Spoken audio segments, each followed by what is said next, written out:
All right, we are back. We just started the Women's Pro Final. If you are just joining us, we finished up Men's Pro semis, and now we're on to Women Pro Final. And we have Casey Kiernan in the orange, Pipa Pinto in the yellow, and we have Kao in the green, and Alexandra Beatty in the blue. This is going to be... This is going to be a good one. Yeah, it will. These are the top female pros in the world here in Laguna Beach, battling it out for the championship at the VIC. This is a big deal. These girls practice all year long just for this event. They obviously have a tour, and a lot of them compete on the tour, but for a lot of them, they don't get to do the entire tour, and this is... What Kao rapping. Wow. This is kind of like their. I mean, they do. I think they have 3 stops on the UST: Volano, the VIC, and Oktoberfest. And this is sandwiched right in the middle. Mm-hmm. This is worth a lot of points. This is. Alexandra. This is going to be a stepping stone in crowning a women's UST world champion. Yeah, this is a big deal for these ladies. And. You know, if you're a big fan, which I know I am, it's good to see them, get a chance to ride when the waves are good. Look at this. I mean, you might not think the women are up to par with the men or whatever your opinion is on it, but watch these ladies. They charge. They charge. And they have a lot of talent. And we see yellow going out. That's in yellow. That's Pipa Pinto. Pipa. I believe Pipa's from Brazil. Portugal. Oh, Portugal, rather. Portugal, yes. And Kao in the green. Kind of getting hung up there. Look at the lines coming. It's so glassy. Yeah. Who's that? Is that Jack Howie? It looks like Jack Howie. Yeah. Jack Howie never gets out of the water. No, definitely not. It'll be midnight. He also takes plenty of waves and doesn't leave a lot for anyone else sometimes. I'm just kidding. I love Jack. I know a lot of skimboarders. Ooh. Alexandra taking one, cutting the ankles out a little bit. She charges. That was a big wall of water on that liner. Yeah, it was just a little too much. It kind of tripped her up. Casey here going out in orange. Lots of speed. Nice wave. Wow. Back to the beach. Getting under it a little bit. A little claim. That was a nice wave for her. I'm guessing you've seen Casey skim a lot since you traveled to all the contests. Yeah. She's got some serious talent. She does have a lot of serious talent. She's she's really good on her tech game. And she does know how to ride waves, but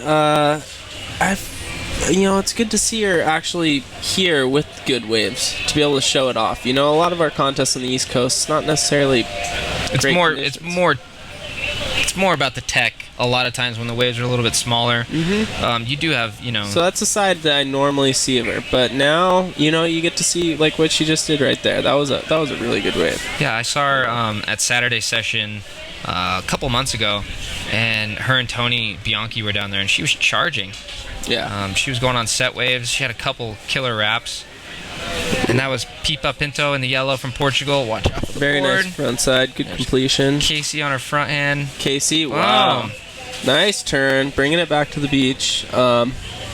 She's got her front side and her back side, so she's rolling. She built her house. In my opinion, she can stand up the beach and wait for kind of a better wave, quality wave to come through. She can be choosy. These other girls too.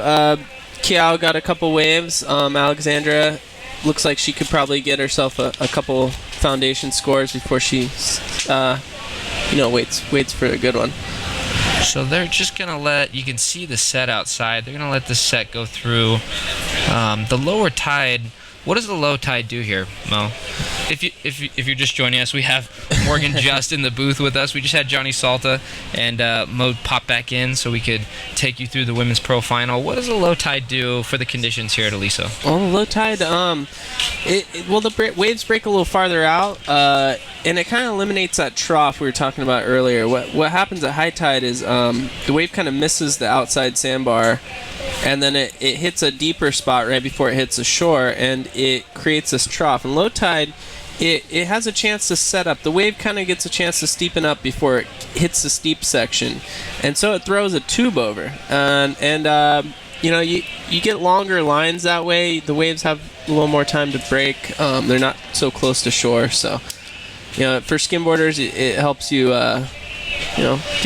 get some It gives you a little more options, more like surf style. yeah, exactly, surf style. Which for the women right now, some of the bigger sets are going to be a little harder to get. So I think they're going to wait for those kind of in-betweeners, like the medium-sized ones, where they can have a ton of speed and go out and hit the wave with a little bit more aggressive than they would. Yeah. Because we even seen, for the pro men, those set waves, they're pretty far out there. Like a lot of the set waves the men were letting go by. Yeah. So I think for all the divisions, those kind of middle ones that have a little bit better shape, a little bit closer to shore, are going to be the ones to choose. A lot of it takes a lot of leg power to make those set waves, and some of the pros can do it better than some of the other ones. Even it looked like they were really adjusting in that Sam and Blair heat that we had earlier. It was an adjustment as the tide was moving. And, yeah, because the conditions, just in a matter of hours, the waves actually completely change. And there you go, Casey Kiernan sliding out to one and can't bring it around. But that was one of those medium ones I was talking about, not too far out.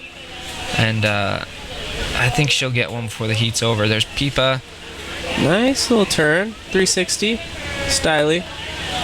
Look at the waves; they're just non-stop. Yeah. The consistency is crazy. Alexandra's roaming the beach. She looks like she sees something. She's been skimming down here a lot. I've seen her for the last few years. Actually used to teach her skim lessons back in the day. Now she's teaching skim lessons by herself. Front side. Nice. Casey and Alexandra going toe-to-toe on that one. A little close. A little close, but I don't think an interference is in order there, but Pippa. I think they're both going to get a decent score out of that on their front hand. So Kao's been a little quiet. She's usually a standout, but it's kind of the Casey and Alexandra show right now. Ooh. And there you go, Casey out in front and Kao exchanging waves. I wanted to thank our sponsors real quick. First and foremost, Victoria Skimboards. They put on this contest every year. I'm employed by them. You're employed by them. The man, Tex and Lynn. Thank you guys. Awesome company. Great awesome boards. People. Just so much fun to be a part of that family. Yeah, it really is a family too. Yeah. This whole thing is family run, and they're a great company, and they're great people. Always a shout out to them. We have Skim Chicks, Brussels Bistro, Forest Plywood, and I'm going to take a break so we can watch Alexandra get eaten up by the transition. That was a little gnarly. We have UVO drinkable sunscreen, Nectar sunglasses, Pulse skimboarding, Tabit clothing, Billabong, Extreme Outdoor Supply. Check them out for all your hardware needs, skimboards, surfboards, rather not surfboards, longboards, skateboards. Community clothing, Sector 9, Gooch Apparel, Olive Clip, LRG always throws us a ton of gear to put in the bags, stoke the groms out. Kao frontside bash. Ooh. Casey Kiernan spinning one out. Tortuavaware, Teddy Velasquez, Sands Cafe, Mostic, East Coast Skimboards, and Run Drop Slide. Yes. And Alexandra going off the top. Nice style there. She got the nose nice and high when she hit that wave, bringing it around. And these women are in their pro final, waiting to one of them to be crowned a champion here at the VIC. And that was a little slidey style. She was getting styly there. Probably about 5 minutes left in this one. That's what I'd say. So yeah, this is the finals, and you mentioned earlier, Kao wasn't going for a lot of waves. Now she already got her foundation score, and she was waiting for that right there. That was sick. You see the spray? Yep. Wow. She was waiting for an 8, and that's what I would put that down as. That was a solid score. I don't know what the judges are actually going to put down on it. They can't hear me, so I have no influence on them. But that's what I would have put down. Oh, here goes Casey sliding with speed, and she's not going to make it. She's going to give up on that one. Puts the hands up. Oh, that's going to do it.